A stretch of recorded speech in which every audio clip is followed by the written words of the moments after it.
দেরি করবো না, সবাই ঝাঁপিয়ে পড়তে রাজি আছেন ইনশাআল্লাহ। নারায়ে তাকবীর, নারায়ে তাকবীর।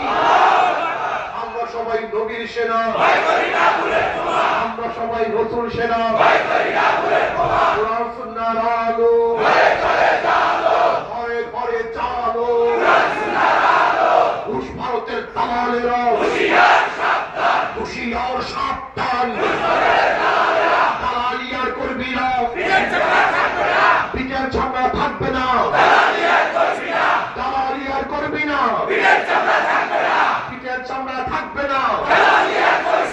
নারায়ে তাকবীর।